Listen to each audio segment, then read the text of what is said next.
So,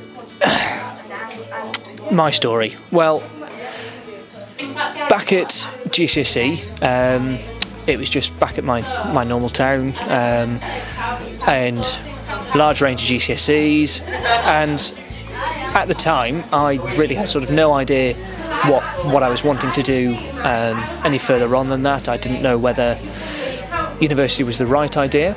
I didn't know whether it was easier to go to college, but I suppose for me I was fairly not set on the idea by any means, but I was fairly happy with the idea of going to university. It was what my parents had done, and it's what I'd seen in, not necessarily the news, but it's what the schools definitely was talking about more. So that was really my aim when I moved into A-levels. I stayed at the same school. I just picked the A-levels that I enjoyed more than anything else. There wasn't any target into which degrees to go into at all, and got through those, worked hard. I suppose it was a case that when you look at university and you see what grades they require at university, you do start to realise how tough you've got to work to get in. So I worked hard, but at the same time I had to think about gap years and taking a break, because I suppose at the end of education, at the end of A-levels, I was quite happy to take a year out. So yeah, I deferred all my applications, and I applied to something called Project Trust, which is a teaching charity where they send volunteers of my age and slightly older to different countries around the world, and the idea is that we go out and teach, basically. So I went to a country called Guyana, which is in South America. I spent 12 months there, and I was teaching. I taught a little bit of maths, a little bit of science, and for me, I loved it while I was out there. Really great experience, and it's definitely something I'd recommend others to do. Not necessarily the teaching, but definitely taking a year out. It gives you, without being cliche, a lot of time to think, and time to sort of take a breather from the constant grind that is education, and just think, well, what do I actually enjoy? If I am going to go study further, what do I want to study and why? So when I came back, I'd already got my place at university at Lancaster, having already had to do the personal statements, which are all awful. You'll all get through that. And then from then it was a first year, second year course, standard. It's all definitely worth doing. If you can get into university, it's definitely worth a thought at any rate. Not for everyone by any means, but it's definitely something to consider. But I sort of realised while I was doing the first year that I had no real business experience, no real work experience. Apart from my voluntary work in teaching, I had no industry experience.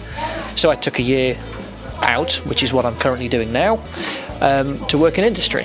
So I'm on a sandwich course. I'll do 2 years at uni, finish those, 1 year in industry, and then final year. And the idea behind that is just to earn a little bit of money, and to get some experience in the world of work, and if nothing else, it's with the hope of getting a job at the end of it, which at the end of the day is definitely what education is all about. So that sort of brings me to where I am now, which is coming to the end of my placement, and helping out in this charity social action course here, and then next step, back to uni, finish off. So my steps after this, hopefully, will be to finish off university, come back to PwC, which is where I'm working at now, and qualify as a chartered accountant. PwC being PricewaterhouseCoopers.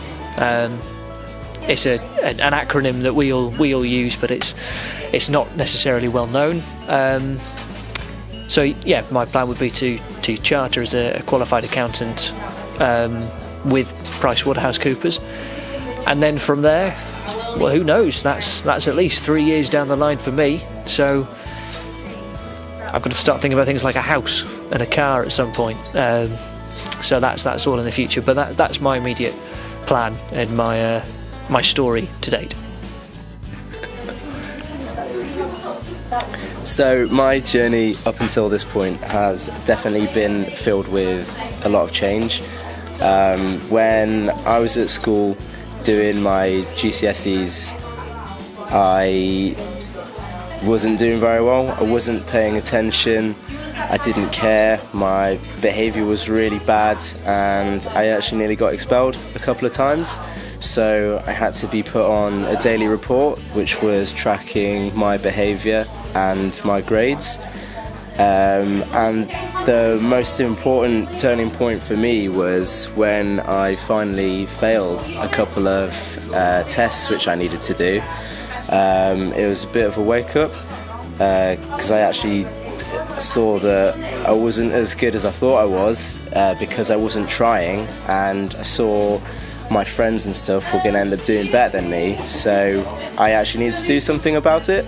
So what changed at that point for me? Well, it was the fact that I started trying for the first time in my life, and I think the most important thing is that you know you're supposed to do well, and your parents will tell you to do well, and your teachers will, but until you start caring about it and wanting to do it for yourself, it's just not going to happen.